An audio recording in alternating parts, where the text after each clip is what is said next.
All right, today I'm working on the fan for this Flathead Ford. And this is the fan that mounts up in the front, that's adjustable, and it actually has a fluid in here. That fluid that's in there actually is what lubricates the bearing. So it's just a well over-engineered front bearing that lubricates itself with a fluid. Thought you might like to see what one looks like on the inside. I've already taken one apart and got everything prepped and ready to assemble. And I thought, you know what, you might want to see what it looks like on the inside. So let's take a look from the start. The fan goes right there on top. You take that off by removing these bolts right here and lock washers that go through the fan all the way through here, just like that. So you're going to take those out, and in the back side there's those little clamps. You see those little clamps back there in the back?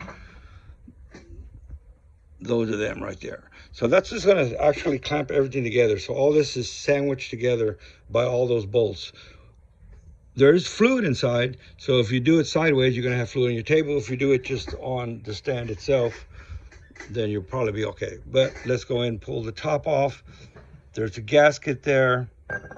There's a little wheel that goes to the shaft on the inside, and that's actually going to stay stationary. That's going to stay stationary because the two bolts that go in here that hold it, there's slots in there, and they can only go on one way.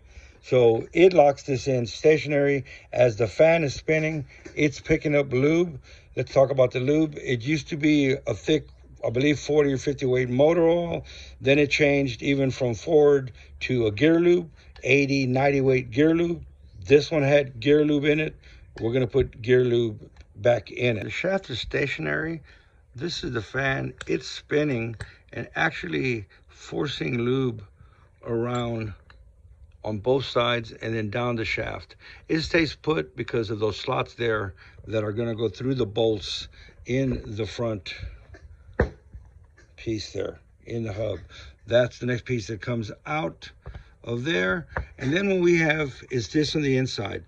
There's the hole where you pull a screw out to lubricate everything. You're gonna put in 2 ounces of fluid in there, gear lube, thick oil, and then you're going to rotate this until it drains out. So if you have too much in here, just let it all drain out till it stops draining.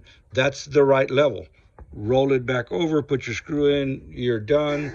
That's how you add lube to it. Pretty smart, pretty neat little idea there. You can't go wrong. Over engineered, but very nice. All right.